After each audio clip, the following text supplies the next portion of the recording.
Any other questions from our audience? Or are there questions, Marian, from Facebook? If meron pa. Wala naman na po sa Facebook, I I think si Miss guess. Miles may question. Sabi niya, are the solar panels locally made or are Ayan. these all imported? Yeah, for us, we import this still. This is still the most economic for everyone. Like it's still the cheapest option that we have. But it is locally available per se because they already have distributors. A different solar panel manufacturers already have distributors here in the Philippines.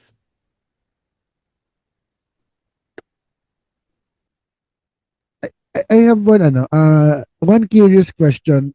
If ever na yung mining natin, mining industry, for example, we will ban or regulate exports of our raw mineral or etc. nickel, for example, and demand the local production of this end products for RE. Would it make the prices of renewable energy like solar panels go down or wala ring mababago? Just curious lang ako dun sa ano na yan, sa scenario na yan. Um, I think because to be fair, there was one who tried to have solar panels manufactured here in the Philippines through Leviste. If you're familiar of the congressman, he tried because they were one of the first few who started the solar here in the Philippines through Solar Philippines specifically as the company. They tried, but a lot of the solar panel, at least for the solar panel only, a lot of it are still imported in terms of the raw materials. So it still didn't make sense, I guess, on a more economic perspective. But I guess it would be dependent on how much raw materials are available here in the Philippines for it to be manufactured here specifically. Thank you, thank you. Salamat po. Ayan. Meron pa po ba mga questions? Kahit na dalawa lang speaker natin, napakayaman ng mga nalaman natin. No? Yes. I guess wala na po tayong May question. I? Okay, Yes, Dr. Dr. Galang. G. Go. Yeah. So, How competitive is the solar panel industry now? Are there a lot such that the competition will make the prices go down? Yeah, it's definitely super competitive now compared to the past couple of years. There are a lot of players in the industry already, whether it's for the residential market or for the CNI market. So it definitely drove also the price down because of these healthy competition, if you can call it that. Is the demand growing also?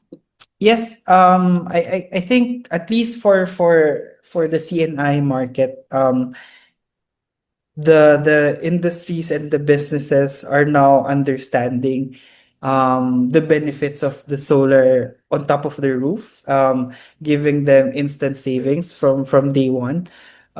So that's why I think also the market became more competitive because the consumers or the buyers are I guess more informed now and overall smarter in terms of buying the solar services in general. A question for Gian. Does it profit? Whom does it profit? Of course, the environment is benefits, no? But in terms of material or financial gain, whom does GEOP benefit? The consumer. Of course, But ma'am, it's supposed to, yes, support the consumer, give the consumer a competitive renewable choice. But primarily, it is a program that was intended by the Renewable Energy Act, yes, the RA 9513, to be an incentive for more investment, for more generation, for more power plants to come in terms of renewable energy. It's supposed to attract investment. How And does it that's one attract? of the intention. How does Because it ma'am, attract? it attracts investment because it gives a market specific only for RE to serve. And that market, because the other fuels, other technologies cannot compete with RE in that market, it gives RE an advantage, and it encourages an RE power plant because it sort of guarantees a portion of the market for your contracts. Because one of the main issues of an RE investor is who will buy the power I will generate. Yeah. If I will only sell it to the spot market, it's the prices there are unpredictable. It can be too low. Sometimes it can be high, but it's unpredictable. And for a bank, you will not get financing if you don't have guaranteed contracts. And one way to have those contracts is through the Green Energy Option Program. So you get contracts from smaller customers. So is it proving to be an incentive to investors, yung GEOP? Yes, ma'am. It's supposed to still incentivize. It has there are many more participants on the program now, and there are increasingly more retail electricity suppliers that are catering to that market now too. And we've seen growth in capacity also as well for RE. Also, although of course we would want it to grow faster for us to reach our targets. So a more concerted effort, a more unified approach in terms of implementing all the incentives would still be the best case for an RE investor. Is the solar panel industry in competition with GEOP? Kasi, Ma'am, because actually, because of the rules, if you are on one program, you don't join the other. yeah. So if they're not technically in competition. Also, there are some end users. It depends on how you size your solar panel. You could still have some demand left to participate in the program. And in terms of utility scale, solar panels are actually providers under GEOP also. There are solar contracts under GEOP. Oh, so Buskowitz can be part of GEOP? I think the clients of Buskowitz, because I saw they have the map of all the customers that installed facilities. If they were to register their facility as an on-grid facility, technically a power plant that's serving the grid, and they're not using it for just their consumption, their generation could be used to serve GEO. Yeah, Okay. just to confirm Very also, technical. Oo. we have customers that, go into solar, but because our main hurdle for the solar rooftop is really the rooftop in itself. Sometimes they need more rooftop than what they have. So typically our customers are in both. So they have solar installed by us, and then they're still eligible for the GEOP, for example. Okay. Thank you. Very interesting.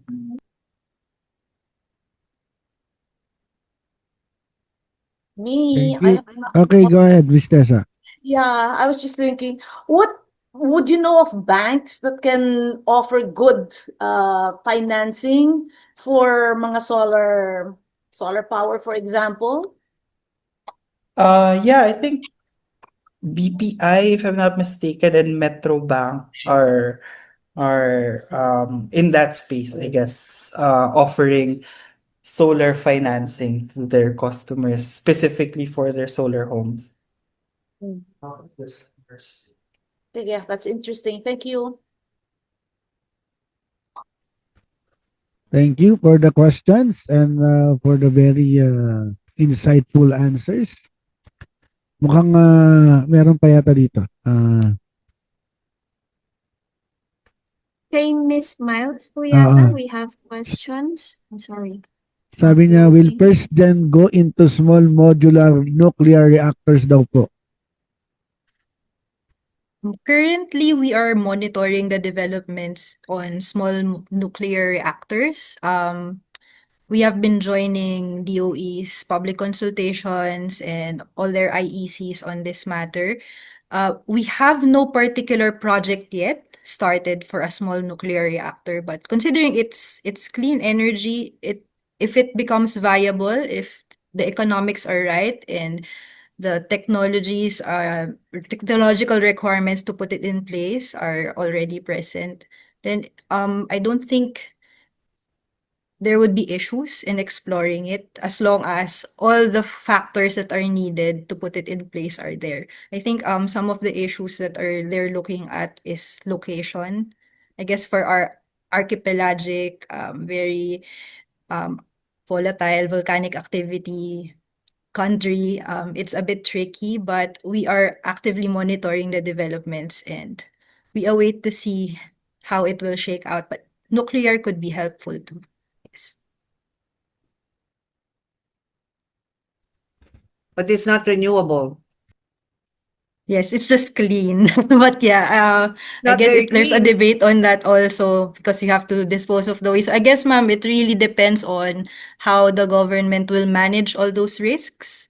And if they do, then we could see if it could be beneficial for us to participate in that program. But I think it's still in the early stages in terms of nuclear because they said they were targeting one to be online by 2035, but for that to happen, something has to be on the ground by today. But looking at developments, there hasn't been anything as advanced as that for that to happen soon. So we're still monitoring, ma'am, what's happening with nuclear. Thank It's you, not Miss. clean. It's not renewable. Thank you, Miss Gian. Sir John Warren. China has progressed quite rapidly in the area of thorium-based molten salt nuclear reactors. Yet I don't hear anything about it here in the Philippines, and it would be something that we could use. I think thorium is like the number 3 or number 4 most abundant mineral in the earth. It is not dangerous. The reactors cannot melt down. They just shut down. And the nice thing about it is that they can use spent nuclear fuel from fusion reactors as the fuel, and they make it much less. They can't take it down to zero reactivity, but they can use the fuel and bring it way down so it doesn't take 3,000 years or 300 years for it to become safe. I don't know what our status is in terms of thorium here in the Philippines, whether it's is it mineable? It's in other countries, it seems like it's everywhere. So why is it not here too? But I don't hear. Unfortunately, in the United States, they turned away from thorium. They started this at the beginning. Fusion, uranium nuclear reactors and thorium were about together, but because the warhawks in the United States wanted nuclear bombs, they did not study very well the thorium reactors. But now China has really done a lot of work on it. And are we cooperating with China on something like that?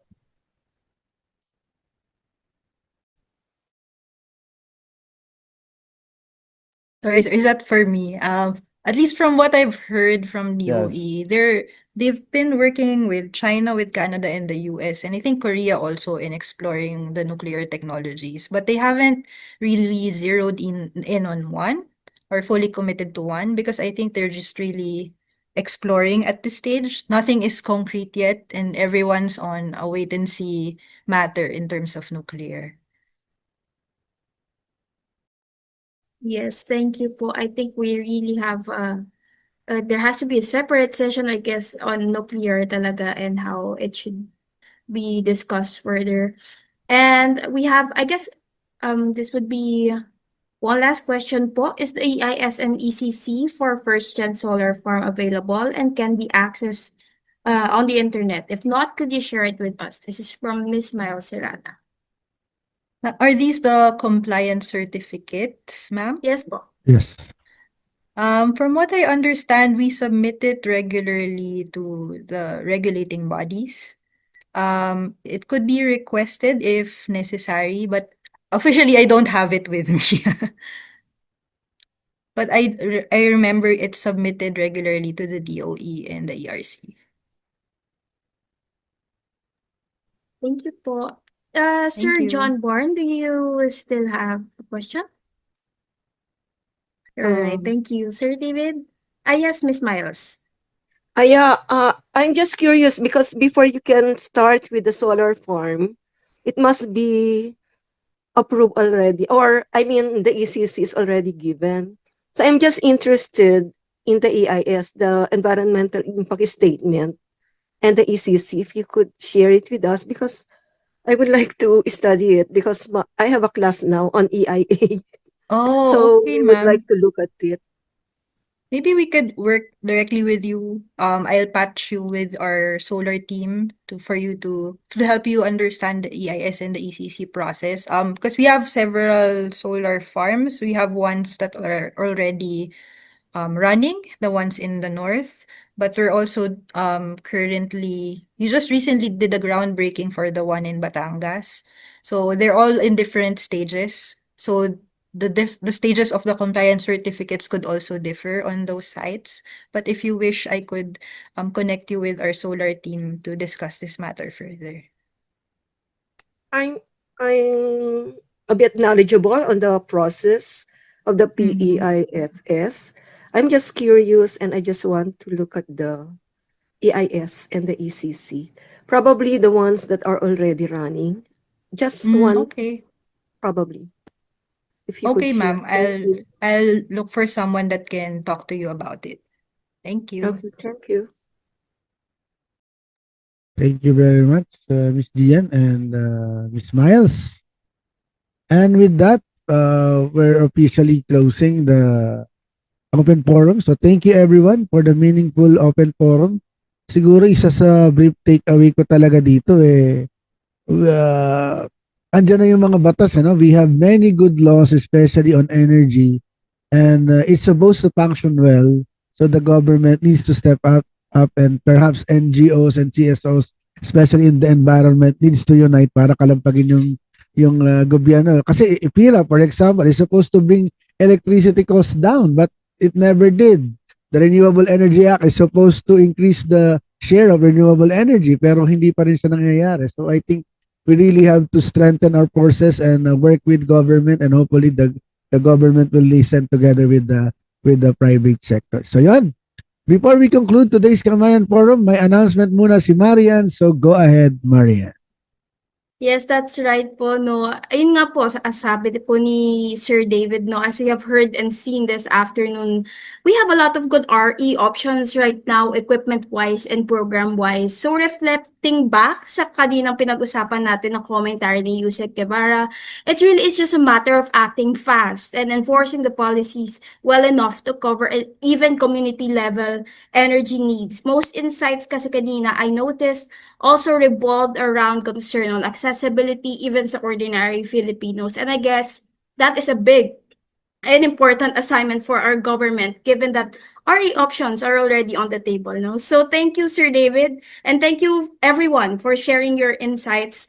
Just to drop a few announcements nga po before we formally conclude today's forum. Firstly, for our evaluation form, the GC Secretariat will be sharing the link to the evaluation form in the chat box, and it will also be flashed on screen.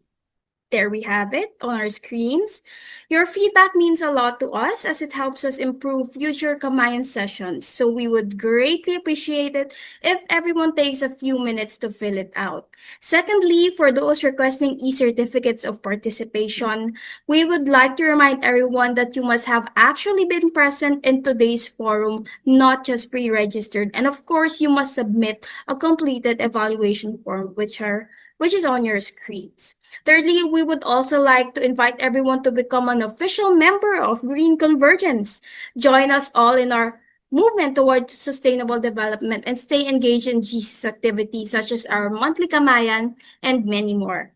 The membership registration link will also be shared in the chat box, and flashed on your screens. Yan po. We have it on our screens right now. Make sure also to like and follow Green Convergence's Facebook page for more updates. Reminder, we only have one Facebook page, and it is Green Convergence Philippines-GC. That is our one and only Facebook page. And lastly, we encourage everyone to be mindful of their carbon footprint. Saktong-sakto po, we're talking about RE, which helps us lessen our carbon emissions, no? So use the Ako Ang Bukas or AAB Household GHG Calculator web app, where you can calculate your household or individual carbon footprint and find ways to reduce it.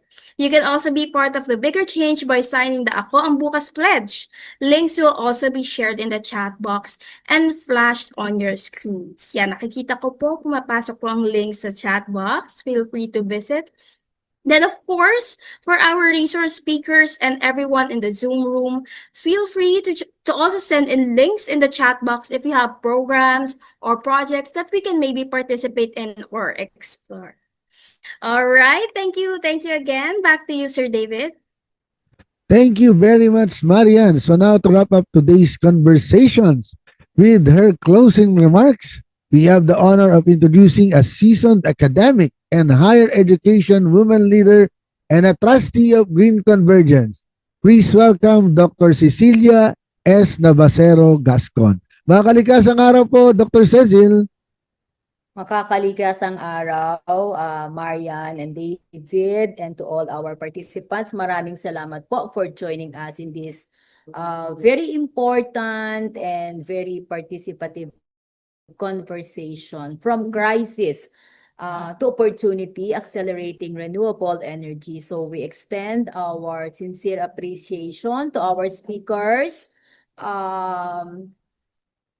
Ms. Giancarla Canales Gutierrez, for discussing on Green Energy Option Program, and Engineer Kenneth Morel Santos, the Director for Business Development Solutions, for helping us better understand how energy challenges can become a platform for innovation, participation, and long-term change. So today's discussion reminds us that this moment is not only about the crisis itself, nor simply about the source of fuel. More importantly, it is about recognizing the opportunities that can emerge because of this crisis.